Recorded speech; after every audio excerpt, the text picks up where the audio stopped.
Hello everyone, welcome to my channel. So today we'll do the chapter number 17, that is stars and the solar system. So this chapter has been taken from the NCERT science book of grade 8. जैसे कि इस chapter का नाम ही बताता है कि stars and the solar system, इस chapter में हम सोलर सिस्टम के बारे में जानेंगे और कौन कौन से जो हैं स्टार्स हैं हमारे स्काई के ऊपर हैं।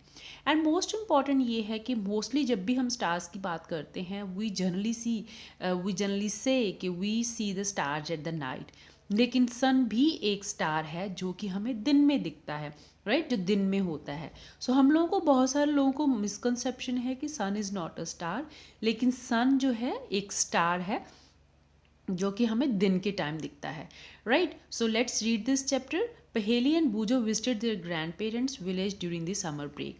तो आप में से भी बहुत लोग जो हैं जब एग्ज़ाम्स फिनिश हो जाते हैं या समर ब्रेक होती है तो जनरली जो बच्चे हैं अपने नाना नानी के घर जाना पसंद करते हैं। इसी तरीके से या अगर अगर आप न्यूक्लियर फैमिली में हो तो बच्चे जो हैं दादा दादी के पास जाते हैं या नाना नानी के पास। इसी तरीके से जो पहेली एंड बूजो हैं वो भी अपने ग्रैंड पेरेंट्स को विजिट कर रहे हैं during this summer break. After dinner they went on to roof of the house, right. जैसे मोस्टली जो है ये सिस्टम बना होता है कि जो हम लोगों को खाना खाने के बाद वॉक करनी चाहिए, तो ये जो पहेली एंड बूजो हैं they also went to the roof of the house. जैसे कि आप देख सकते हो फिगर 17.1 में पहेली और बूजो हैं जो कि छत के ऊपर आ गए हैं और जो है वो आसमां की तरफ देख रहे हैं। It was a clear cloudless night. तो जब बादल होते हैं तो हम लोगों को स्टार्स नहीं दिखते हैं, क्योंकि जो स्टार्स होते हैं वो जो है क्लाउड्स के पीछे छुप जाते हैं। लेकिन अब जब जैसे कि पिक्चर में देख रहे हैं आप 17.1 में पहेलियन बूजो खड़े हैं, वो स्काई की तरफ देख रहे हैं और उनको जो है स्टार्स नज़र आ रहे हैं, right. They were surprise to see a large number of bright stars in the sky. They had never seen such a beautiful scene in their city.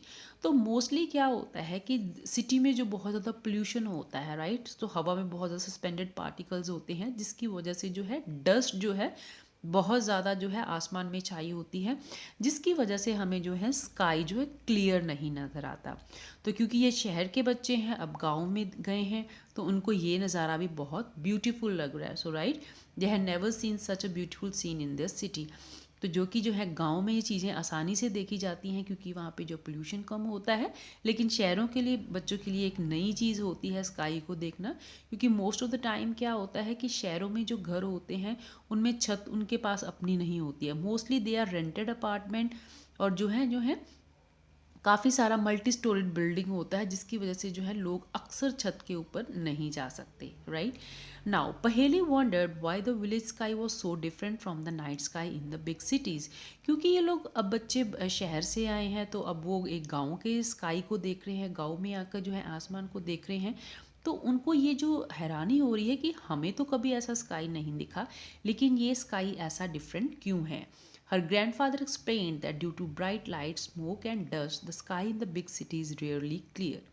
जैसे कि मैंने आपको बताया कि जो शहर होते हैं वहाँ पे बहुत सारी फैक्ट्रीज भी होती हैं, राइट, वहाँ पे बहुत सारी इंडस्ट्रीज होती हैं एंड बहुत सारी जो है ट्रैफिक लाइट्स होती हैं, जिसकी वजह से जो इतनी ज़्यादा ब्राइटनेस होती है, जैसे कार स्कूटर आप देखोगे शहरों में जो है चलते रहते हैं इवन 12 o'clock टिल नाइट, तो जिसकी वजह से लोगों का ध्यान जो है आसमान की तरफ कम जाता है, क्योंकि ऑल टुगेदर जो है एक सिटी का environment is totally different from that of a village. तो मोस्ट ऑफ द टाइम जो है स्काई होता है वो कवर्ड रहता है स्मोक से, डस्ट से, राइट। तो इसलिए जो है बिग सिटीज़ में ये जो है क्लियर आसमान देखना एक रेयर ऑब्जेक्ट है, ठीक है, एक रेयरली बड़ी मुश्किल से ही देखा जाता है। He also identified some object seen in the night sky and told stories with them.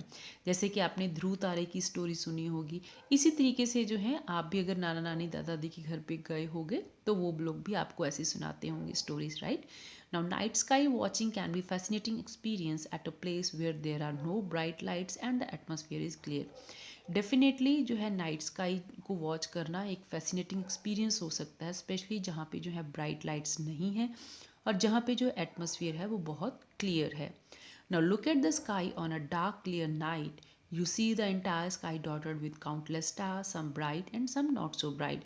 तो आप में से जितने लोगों ने कभी अगर आपको कभी मौका मिले जैसे कि फ़्लाइट से जाने का, तो जब कई बार क्या होता है कि एयरपोर्ट के ऊपर जो है नाइट के टाइम जो है नीचे फ़्लाइट आती है, लैंड करता है जहाज़, वहाँ पे जो है भी है सिटी को ऐसे लगता है जैसे सारे सिटी को किसी ने दुपट्टा सितारों वाला ओढ़ दिया हो, क्योंकि ऊपर से जो है स्काई जो है dotted with the countless star. तो जब हम नीचे भी अगर देखते हैं वहाँ पे इतनी ब्राइट लाइट होती है कि ऐसे लगता है जैसे शहर को पूरा एक दुपट्टा ओढ़ दिया हो, राइट। लेकिन अगर हम ये क्लियर डार्क नाइट में अगर देखें तो यही जो है आपको आसमान में भी दिखेगा, कुछ ऐसे जैसे ना पूरी जो है आसमान को एक दुपट्टा ओढ़ दिया हो, जिसमें ब्राइट और some not so bright stars are there, right. Observe them carefully, उसको ध्यान से देखें। Do all of them appear to twinkle, क्या आपको लग रहा है कि सब टिमटिमा रहे हैं? आप सबने जो है पोएम पढ़ी होगी, twinkle twinkle little star, how I wonder what you are, right? Now, do you find any star-like object which does not twinkle? The objects which do not twinkle are planet. तो जो चीज़ें object जो हैं twinkle कर रहे हैं they are stars, but ऐसे objects जो ट्विंकल नहीं कर रहे हैं, वो जो टिमटिमा नहीं रहे हैं, they are called planet, right. Now moon is the brightest object in the night sky. तो अगर आप आसमान में जो है आज कोशिश करना कि है रात को जो है छत पर जाकर देखना कि सबसे जो है ब्राइटेस्ट ऑब्जेक्ट आपको क्या दिखेगा, सबसे पहले आपका ध्यान मून की तरफ जाएगा, right. So moon is the brightest object in the night sky. The stars, the planets, the moon, and many of other objects in the sky are called celestial objects. So this is very very important, and this can be asked in the question paper or your test कि celestial objects क्या होते हैं, right? So the stars, सितारे, planets, the moon, and many other objects in the sky are called celestial objects. So this is very very important, and you must know it. It can be asked in the form of 1 mark question. अब ऐसे celestial objects की study को क्या बोला जाता है? Astronomy. So the astronomy deals with the study of celestial object. और celestial objects क्या हैं? जैसे कि स्टार्स हो गए, प्लैनेट्स हो गए, moon, right, that are in the sky, they are called celestial object, and the study is called astronomy. In ancient India, our ancestors performed methodical observation of sky. Their knowledge of astronomy was highly advanced for their time, right. Most of the time वहाँ पे जो हमारा ancient India था, बहुत साल पहले की बात है, जब लोगों को इतनी डायरेक्शन के बारे में भी नहीं नॉलेज थी, या उनके पास घड़ी टाइम के लिए नहीं होती थी, तो most of them they relied either on the shadow, sun की मूवमेंट के ऊपर जो है उनकी जो है मूवमेंट होती थी। तो वो सन की मूवमेंट को जैसे पता लग जाता था उनको, शेडो का साइज़ जैसे से स्मॉल हो जाता था, तो उनको पता लग जाता था कि हाँ अब जो है शाम होने का टाइम आ गया है। इस तरीके से they people were very intelligent, right. And most of the time जैसे रात को जो है most of the time they use to find the direction with the help of North Star, जिसको हम बोलते हैं pole star.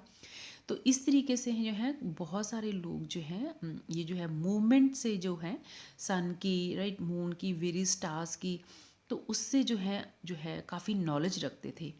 Now passage of the sun, stars, moon and planets in the sky help them to devise calendars and एल्मेनेक्स.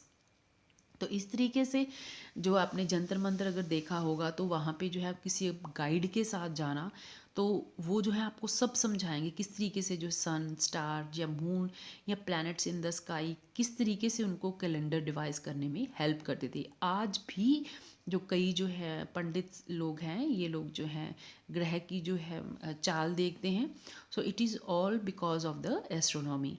Now, these were often used by people in their day to day conduct and a better understanding of climate and rainfall patterns for timely sowing and choice of crop, fixing the dates of season and festival, right?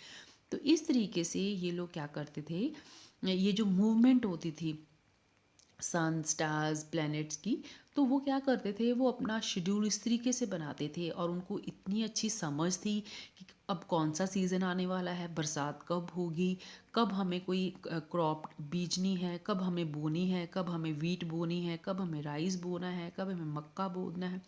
ठीक है, इस तरीके से उनकी choice of crop होती थी, और वो जो है डेट्स और season and festival they use to assort जो है अपनी चॉइसेस उस तरीके से कर सकते थे. Now let us also make some observation of celestial objects and learn them about. तो in the next video will discuss about the moon and in that will do the activity 17.1. Students मैं आपको बताना चाहती हूँ जितनी भी activities हैं please उनको क्लियरली रीड करें, क्योंकि मोस्टली जितने भी आपके प्रैक्टिकल बेस्ड क्वेश्चंस होते हैं they usually come from the activity. और जितनी भी हैं आपको साइंस में भी जो है प्रैक्टिकल बेस्ड क्वेश्चन पूछे जाते हैं जब आपका वाइवा होता है. So go through those activity and in the next video will discuss about the moon and the activity 17.1. Till then you stay tuned and thank you so much for watching.